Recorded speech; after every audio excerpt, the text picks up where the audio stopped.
Burası güzel. Burası göğe daha bir yakın. Bulutların kokusu sinmiş buraya. Yıldız tozuyla yıkanır olmuş ölü otlar. Daha yüksek tepelerde yok değil elbet. Ama hiçbiri bu uçurum denli ayırmıyor varı ve yoğu.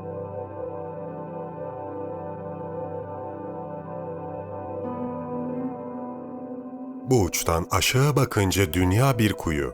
Arada bir hırıltılı soluyor çatlamış toprağından, ağaçlarından çürük meyveler düşürüyor. Kurumuş dere yataklarında kimi ayak izleri elbet silinecekler. Şimdilik hepsi unutulmuş bir anlatı, yitik zaman öyküsü her biri.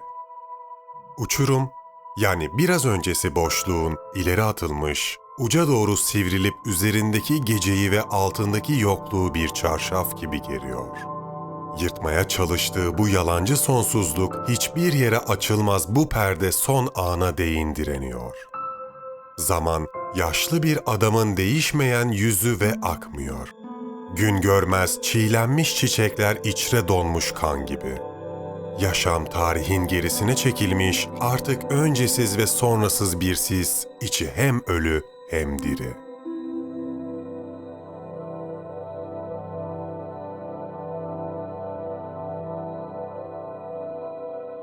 Buraya güç yetirememiş kimi kuşlar. Yol üzeri solukları kesilmiş, yağmışlar boşluğa. Şimdi karanlık boyunca düşer dururlar. Kanatları değmez hiçbir yere, düşerken uçtuklarını sanırlar.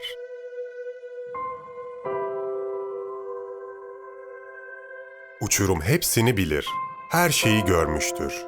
Nice arayışın alevi burada sönmüştür. Nice düşünce burada filizlenmiştir sessiz. Burası olmuştur kimilerinin son tutamağı, yok oluştan evvel gün hep buradan doğmuştur.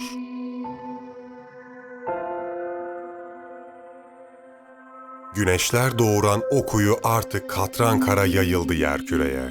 Çiçeklerinin özü yitik, yemişlerinde ölüm tadı. Bir baykuşun, hayır, yüzlerce baykuşun sesi geceyi titretiyor. Yazgılarından, sonu gelmez uyanışlarından bıkkın, başı öne düşmüş bir koro gibi mırıldanıyorlar aynı ezgiyi. Uçurum bu müziği de bilir, çünkü her şeyi işitmiştir.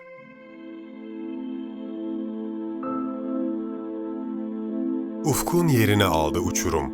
Yer ve gök burada birleşiyor ipince. Sanki dümdüz bir dünyanın kenar çizgisi. Bir adım ötesinde hiçlik başlıyor. Milyonlarca yıldız parıldıyorlar. Yıldızlar ki uzayın ölü balık gözleri, öylece bakıyorlar.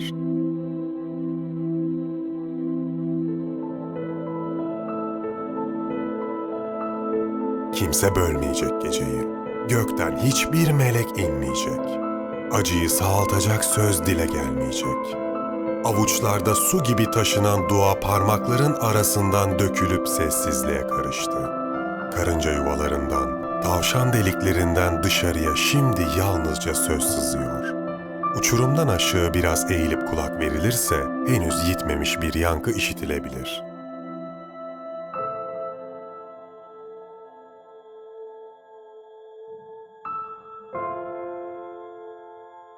Bir ayağı ötekinin önünde, sırtı hafif kambur, uçurumun ucundan ufku seyrederdi insan.